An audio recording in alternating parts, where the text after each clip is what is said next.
Hey, welcome back to the channel. So we have here the new version preview, and there is one new Esper, and there are a lot of changes to the current Esper that we have. So in this video, we're gonna take a look at all of them, and I'm gonna show you how OP they gonna be in the future. So let's go.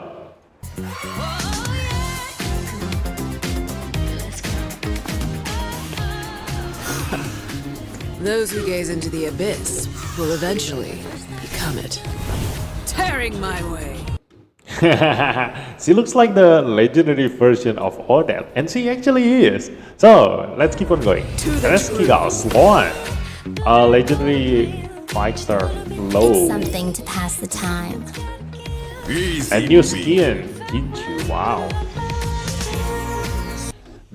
Those skins reminds me of, like, the pool party in League of Legends actually.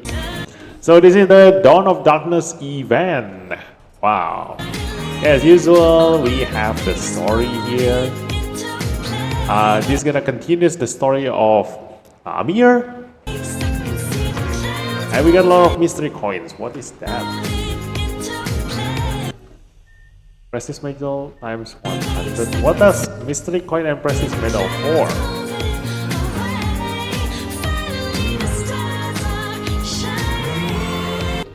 Wait. Summer Splash event is here. Take part in this fabulous summer party to win huge rewards, including limited edition swimsuit skin. So the skin is actually free, is it?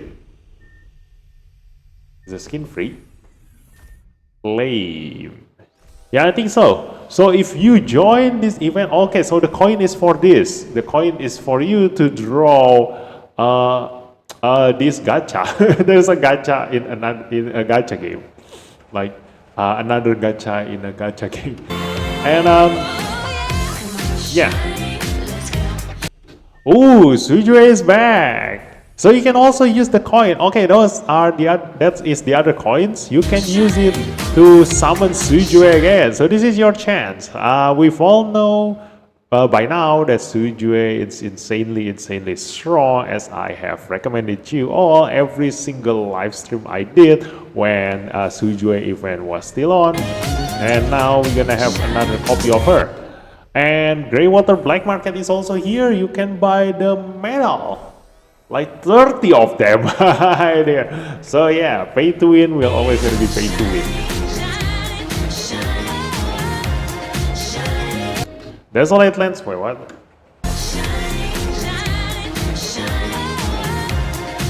Dislyte Lens rewards upgraded. Dislyte Lens optimization. The first 100 stage completions each week grant a 200% boost in boost stones. I think boost stones can now be obtained in hard mode. Wow. Okay, so I think there are a lot of complaints from people about the mythic boost stones only available in triple threat. Like the strong ones are gonna get stronger and the weak ones are gonna get weaker. I wonder where you can see that. Probably in real life. It's you just gotta have to accept the truth. That is real life basically. So but that's the thing about Dislyte. The developer is listening too much to the players. So if you complain, they're gonna listen, but you're also gonna break the game. Okay, so it's not gonna be a good thing if the developer always gonna fulfill your wish. And we have here now the patch 3.4.9 details, and we have Sloan Ereskigal skill here. So we're gonna read that, and boy oh boy, Dislyte now hates me. They hide everything now from the patch notes here, so they are not showing everything in here. So I need to do PTR testing in order to know how good an Esper is. I no longer can judge everything and analyze everything just from the text. Yeah, they hate me now. So let's go. Sloan is high DPS fighter capable of inflicting debuffs. She benefits from teammates with immunity and dispel abilities. The thing is that there is no mentioning in any of the ability about this. So this is a hidden effect.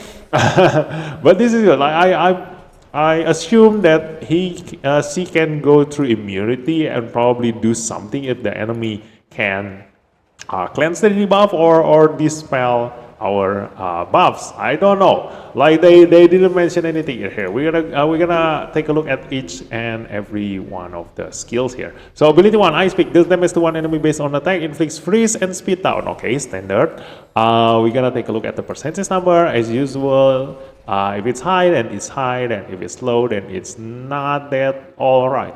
So ability 2, Deadly Murmur, passive. When Eidetic is active, yeah, Eidetic is a buff. I'm betting this is a golden buff, but there is no explanation whatsoever what this Eidetic is.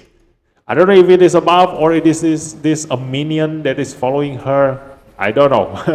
So, when anything is active, inflict Soul Sever on enemies before they take actions. And what Soul Sever is, no explanation at all here. So, like I said, Dislyte now hates me. You need PTR to actually test her, to actually know how good she is. You cannot just read from here. Yeah. So before they take action, when they take hits and when they receive certain debuffs, if Sloan has Eidetic after attacking with Ice Pick, perform a pursuit attack with Severing Strike. So Severing Strike at least is explained here. And this damage to one enemy based on attack. They have Soul Sever deals extra damage. So yeah, I'm betting the Eidetic and Soul Sever here has something to do with this thing. You know, I'm just gonna take this sentence. I'm gonna trust this sentence and actually assume that this character is going to go through enemies' immunity, which is good. Like, you know, the severity of this effect. I'm gonna take a look at PTR. If immunity by immunity, if they mean also the golden buff kind of immunity, like Wuyo's kind of immunity, then this is OP. But if this is just a normal immunity buffs, then you know, it's not gonna be that good, like not gonna be that OP. We also have Dispeller for this job, but if she do something else aside from just you know, ignoring immunity and do something with Dispel, then yeah, we're gonna know in the PTR. So I cannot judge this based on this text here. You know, like they're not telling us anything from here. So, the ability 3, Grave Tidings, deals damage to all enemies based on attack, inflicts freeze on all enemies and allies, and that is insane. You know, if a skill has a downside, I expect this skill to be insanely OP. Like, the skill have at least deal insane amount of damage in order to justify this downside, you know. So you do need to give immunity to all allies before you actually have Sloan use her third skill. So Gabriel is very much needed here for the immunity. Like Clara can also do that, but if Clara have her allies get debuffed before she moves, then she won't be able to give the immunity. So Gabriel is a preferred choice for giving you a 3 turns immunity for this. And then gains Eidetic. Again, don't know what the hell is this. If Sloan has Eidetic when she is about to fall, recovers HP and gains Cold Armor and Freeze. So Cold Armor is the same buff as Odette. Like I said, she is like the legendary version of Odette, and it gives herself Freeze, just like Odette, using her third skill. So to negate this, you do need immunity on Sloan, and also you need a cleanser and also Jin Yu Yao. So because she is about to fall, then I'm assuming and hoping that she didn't fall first and remove all her buffs and then get revived. You know, hopefully she still maintain her buffs, which hopefully it is an immunity, and so she won't get the freeze and triggers once per battle. So this is all right. Like this is balanced. When Grave Tidings makes a kill, Ascension, reduce the ability's cooldown by several turns. So if you have like if you're able to kill enemies using your third ability, then by the next time you move again, you're gonna be able to use your third ability again. So this can combo together with someone like Abigail or someone like, you know, who is that? Fabrice, the one that can call you to do another turn. Those allies will be able to let Sloan use her third skill and then call her back again, and if she did kill someone, she will be able to use her third ability again, and she gonna kill someone again, and she will reset her third ability again. So basically, if you are able to kill one enemies every time Sloan moves using her third skill, then she will be able to keep on casting her third skills every single turn, theoretically. So that is the best case scenario.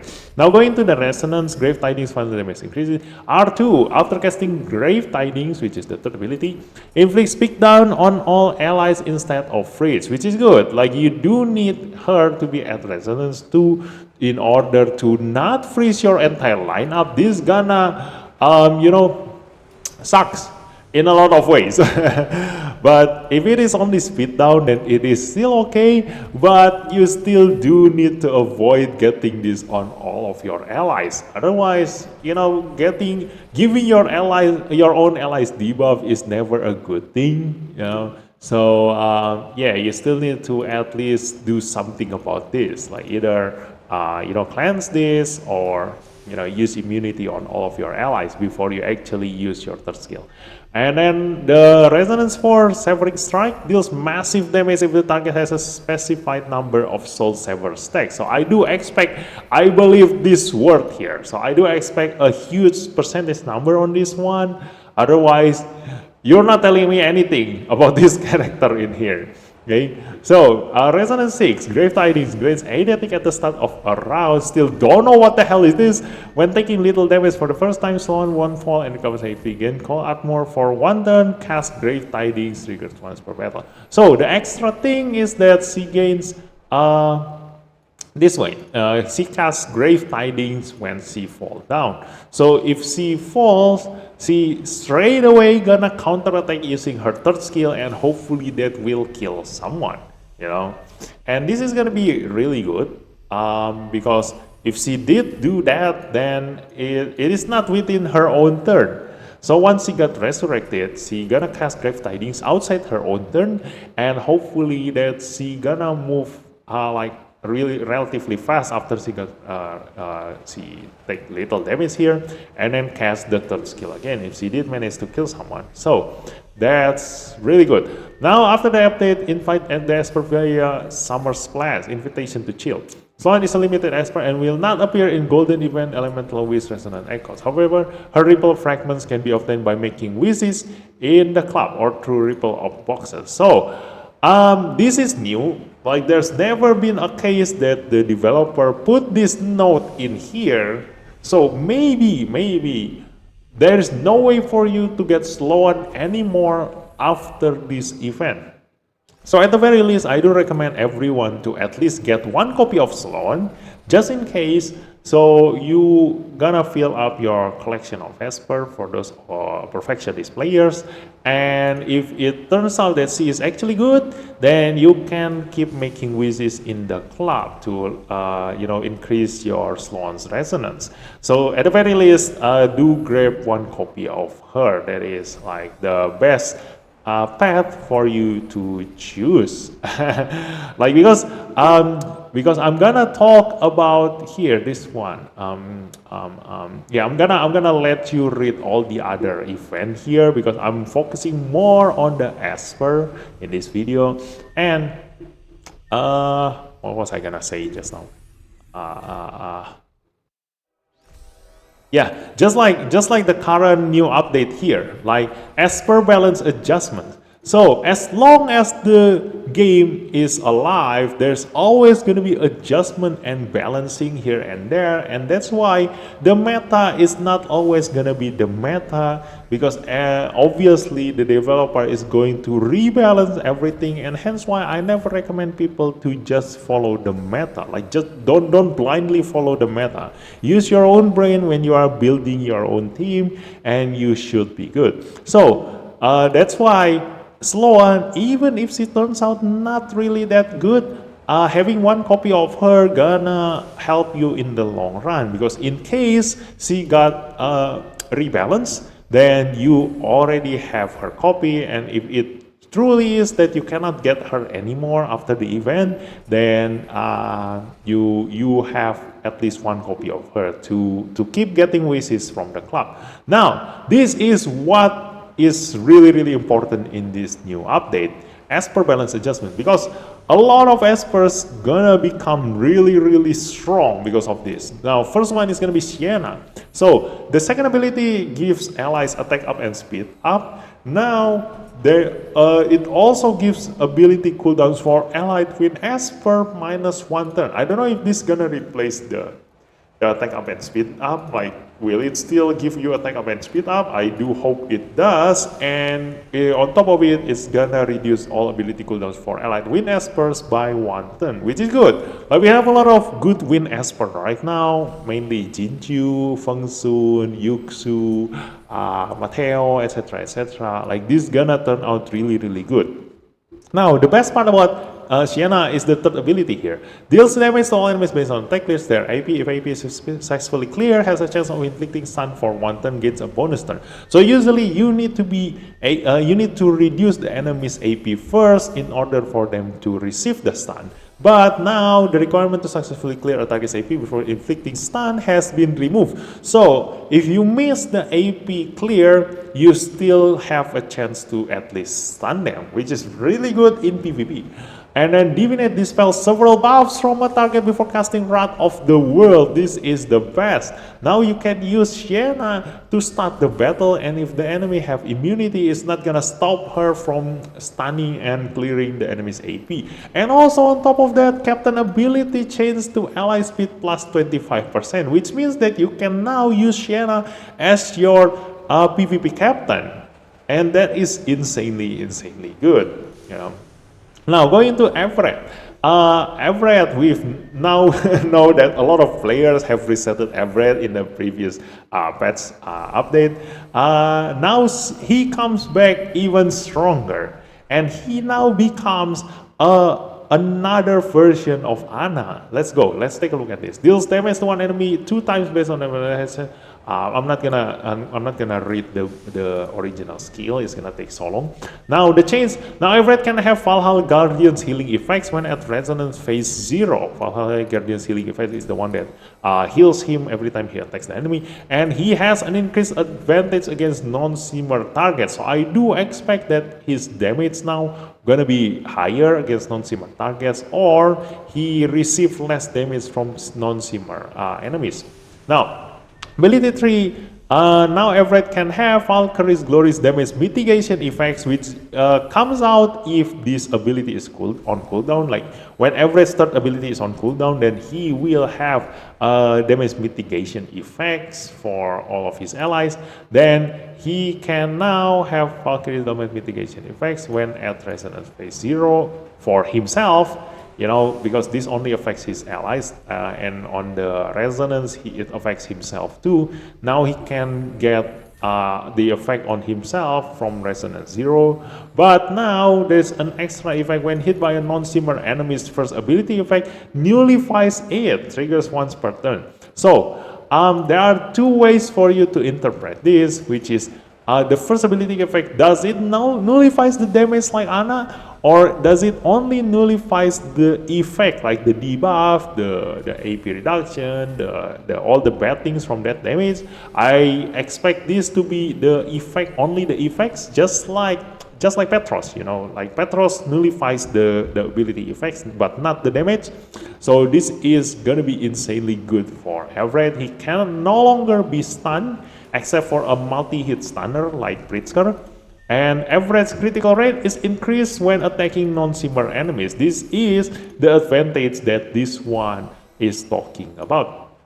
Now, at Resonance 2, when Simmer Esper teammates takes hits, Everett counterattacks with Valhalla Guardians, triggers once per turn. This is what I told you about Everett becoming another Ana, you know. So when his teammates got attacked, now he can also counterattack, not only when Everett himself gets attacked. So a long time ago, when Everett was all the hype, I I didn't take Everett at all because he is very, very easy to counter.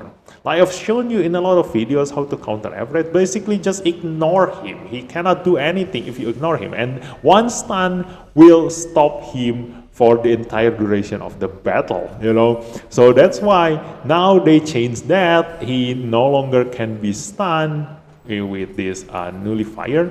And then also, if you ignore him, he can still counter-attack whenever his allies got attacked. I'm expecting this to have a percentage chance. So unlike Anna have 100% chance, but just like Emma have a chance to counter-attack. But we will see. If this is 100% chance of counter-attacking, then this is insanely strong. You now need to rebuild your Everett again after you reset him. If this is true, truly works like Anna. Now, the resonance one when attacking outside of order, damage increases. I think this is the same. And then the resonance 6, the passive effects of Valkyrie's Glory also work on allied Simmer's ESPERS. So Valkyrie's Glory is, I think, this one.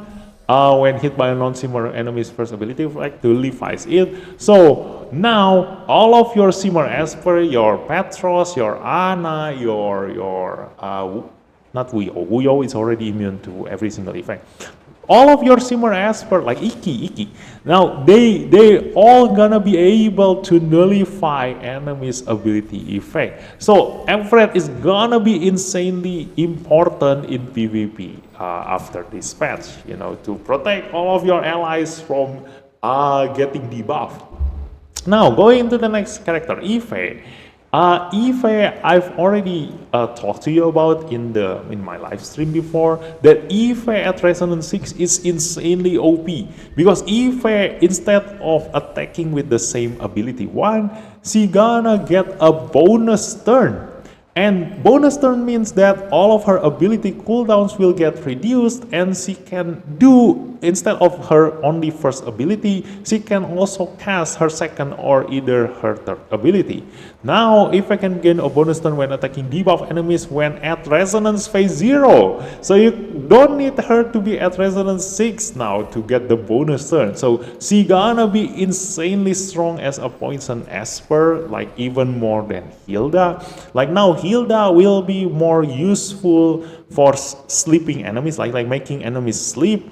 And if you want to apply poison to your enemies, Ife is going to be the queen now, even stronger than Kara. Like nowadays, a lot of players will choose Kara instead of Ife because Kara gives more poison per second than Ife. But after this patch, Ife gonna give more poison per second compared to Kara and Hilda. Now, Resonance 2, new effect, ability 3. When the ability ends, extends all debuff durations for the target for 1 turn, which is always going to be a good thing, except for when you actually use Falcon. Falcon requires the enemy to actually move and remove their debuff in order for them to take the percentage damage from Falcon, so you don't actually want to extend the debuff. And instantly applies 1 stack of poison effects on the target. So again, like I said, she gonna be the best poison Esper applier now after this patch. And Resonance 4 has a chance of ignoring resist. And the Resonance 6, because she now have the bonus turn on Resonance 0. Now the Resonance 6 change ability 1 instantly applies 1 stack of poison effects on the target. So you probably will be able to inflict 3 poisons if you cast your first ability. Like first ability inflicts poison for 2 turns and then applies 1 stack of poison effects on the target again, and then after that you're gonna get a bonus turn, and if you already have your second and third skill on cooldown, you will use your first ability again and applies this poison and this poison again. So 4 poison stacks. I do hope that is the case. So we're gonna try this in a PTR later on. Now going to Fatum Sisters. And this is insanely good. And luckily, I just recently make use of Fatum Sisters, Like, I don't know, sometimes my prediction and my, luck just, kind of like scary. I can predict the future. So Fatum Sisters is going to be insanely OP now. Now, let's take a look. Ability 1 deals damage to 1 enemy based on attack and maximum HP. Oh yeah, while on it, I do want to you know, just put on some music, like a Dislyte music. So just to you know, fill up the emptiness. Okay, ability 1 deals damage to one enemy based on attack and maximum HP. So now Phantom Sister will be able to make use of her maximum HP to deal damage. So as a support Esper, this is really good because up until now, you have Phantom Sister actually deals damage as a support and not making use of her high HP or defense by using a support equipment. But now she gonna be able to deal at least some damage using a support equipment, and also has a chance of reducing their AP. This is normal. Now, ability 2 dispels all allied debuffs. Now the Phantom Sisters can dispel all allied debuffs when at resonance phase 0 because this effect is supposed to be at resonance 6 of Phantom Sister. Now you can already get this from resonance 0, which is what I'm aiming for. When I actually building my Phantom Sister, what I aim is actually this one from the resonance 6, you know. Dispelling all allied debuffs. Is the music too loud? I think it's fine. I think it's fine. Now, yeah, this is what I aim for when I was building my Phantom Sister, dispelling all allied debuffs when at resonance 6. But now I can already get this. Luckily, I didn't use my box, you know, my Ripple box on Phantom Sisters yet. So I still have all of my boxes from all the previous events. I can now use it after they change all of these characters, you know. Luckily. So that is insanely good. And now ability 3, we have now the Phantom Sisters damage is based on their attack and maximum HP again, and the requirement to reduce enemy's AP has been removed. Usually before this, if you want to reduce the enemy's AP, the enemy must have slower speed than Phantom Sister. Otherwise, you won't be able to reduce their enemy's AP, but now she will be able to do this. I think this is because nowadays we have Feng Sun and Chu Yao much faster than Phantom Sister, and they are not affected by Phantom Sister's AP reduction. Like a lot of Espers now, like Tolan also, and you know, who else? Yeah, a lot of Espers are actually much faster than Phantom Sisters. And because of rival rune, you cannot do anything about that. You know, she becomes useless. She cannot reduce the enemy's AP for all of those Espers that are much faster than Phantom Sister. Now, Resonance 2, new effect, Sparkling States, max cooldown plus 2 turns, revives and heals all fallen allies. Oh my god. So, now Phantom Sisters, you can safely say that Phantom Sisters now become the flow version of Cecilia. She can revive and heals all fallen allies and healing a certain percentage of the maximum HP. Before casting this ability, is surviving teammates reduce this ability's cooldown by 1 turn. You know, so this is insanely good. I do hope this is the case. Like I don't want them to say later that this is a typo. You know, like this is insane. You can revive and heals all fallen allies, and there is no mentioning that you can only do this once every single battle, just like Cecilia. So if you can manage to get your cooldown reset, you can do this again, you know, eventually leading to your Esper keep reviving over and over again. So if you have a tanky lineup, you know, this gonna sucks for your enemies. Now, Resonance 6, new effect, because the Resonance 6 now becomes Resonance 0 here. Sparking says, when the Phantom Sisters fall or when they become the only survivor on the ally side, cast this ability. Yeah, just like Cecilia, exactly like Cecilia. So, now Phantom Sisters gonna be insanely strong and triggers once per battle only. Yeah, I don't know if this affects this one or not, but we will see. And Divinate, when any ally is revived, increases their AP, so they can like, you know, move right after they got revived, which is insanely good, right? Depending on the amount of AP that is increased. Now Elaine, Resonance 2 change migrate, increase defense ignore to 50%, has a chance of ignoring some defense when attacking. The chance to is increased to 100% when attacking enemies weak sleep. I think this is the same. I don't know. The same as the one she has right now. I'm not really sure. But there is not much change to Elaine, so this is just still alright. She's not gonna be what I call an OP character. She is still alright. Now Abigail is another OP character here because of this change. Look, ability 2 dispels all debuffs from Abigail, gains recovery for 2 turns, gain all allies defense of a shield for a shield strength. Yeah, so now Abigail can dispel all her debuffs at Resonance phase 0. I believe this one is from Resonance 2, I think. Yeah, I think this is from Resonance 2. So now she can already dispel all her debuffs from Resonance 0, and she has a new effect on her Resonance 2, but we will go into that later. Ability 3 increases 1 ally. Is the sound too loud? I think the sound is too loud.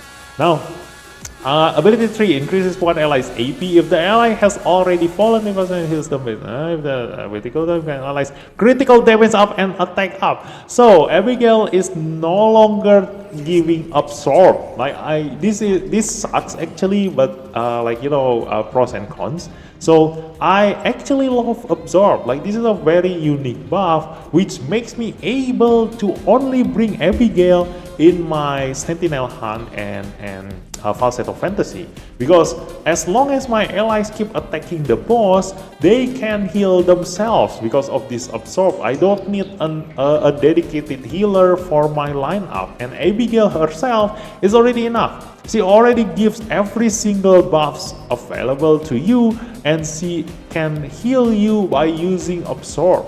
But now she can no longer heal you with absorb, but instead she can give you critical damage up, which is for damage purposes it's much better, because the combination of attack up and critical damage up is the best, especially when you combine this with Gaius, Abigail's soulmate.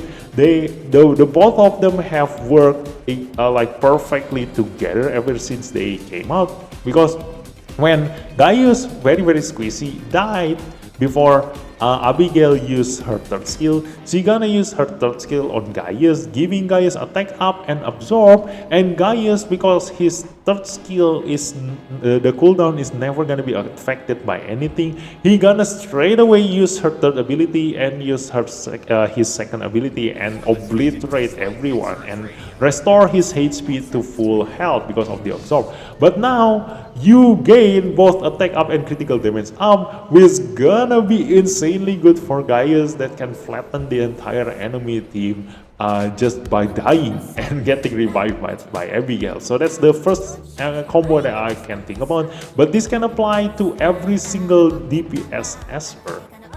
Now the duration of critical damage are increased to 3 turns when at Resonance phase 0. And the Resonance 2 now changed because of this one moving into Resonance 0. Rose Blessing resets ability cooldowns for all allied Inferno Espers except Abigail herself. So just like Sienna, but this one is insanely good because it resets ability cooldowns for all allied Inferno Espers. So if you bring 5 Inferno Espers in your lineup, this is insane, and Rose Blessing is the second ability. This is insane. After you use all of your third ability, make Abigail the last Esper to move. No, actually, because this is the second ability, you can still use Abigail with her normal speed, because she gonna cast her third ability first, and then all of your allies gonna have your third ability used. And once it is Abigail's turn again, she gonna reset all of the Inferno Esper's third ability.